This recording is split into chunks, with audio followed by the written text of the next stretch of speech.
అగో ట్రాక్టర్ మీద ఎవరిలో కూకున్నారు. వెనక కల్టివేటర్ గిర్ర గిర్ర తిప్పుతున్నాడు. మంచి పనోడే ఉన్నట్టున్నాడు. ఎన్నేండ్ల సంధి వ్యవసాయం చేస్తున్నాడో. ఎవరబ్బా ట్రాక్టర్తో గుండూరుకం తిరుగుతున్నాడు. గిటు దిక్కు మళ్ళిండు. ఎవరబ్బా? అరే అరే అరే గిన ధోని.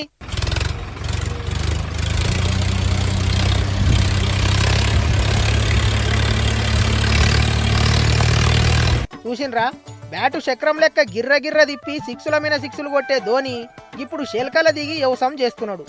ఏండ్ల సంధి వ్యవసాయం చేసినట్లు ఎంత పట్టు మీద ట్రాక్టర్ తిప్పుతున్నాడు కదా. క్రికెట్కు ఇప్పుడు సెలవులు ఇచ్చుడుతోని ధోని వ్యవసాయం చేసుకుంటున్నాడు. రాంచీలున్న 7 ఎకరాల ఫామ్ హౌస్లా పురుగు మందులు చల్లకుండా పంటలు పండిస్తున్నాడు. ఈ నడిమిద్దలనే పూజ గిట్ల చేసి వ్యవసాయం సురువు చేసిండు. కలింగర్ పండ్లు పొప్పడి పండ్లు వండిస్తాడట. ఇక ధోని వ్యవసాయం చేసుడు చూసి మంది అంతా నోరు తెరుస్తుండ్రు. తలుసుకుంటే ఎన్ని పైసలు ఇచ్చన్నా గానీ పండ్లు కొనుక్కోవచ్చు. వ్యవసాయం చేసి పండిస్తామనే ఆలోచన చేసిండంటే ధోనిని మెచ్చుకోవాలి అంటుండ్రు. నిరుడు ప్రపంచ కప్ వెళ్ళినాక ధోని మళ్ళా క్రికెట్ల కానరాలేడు.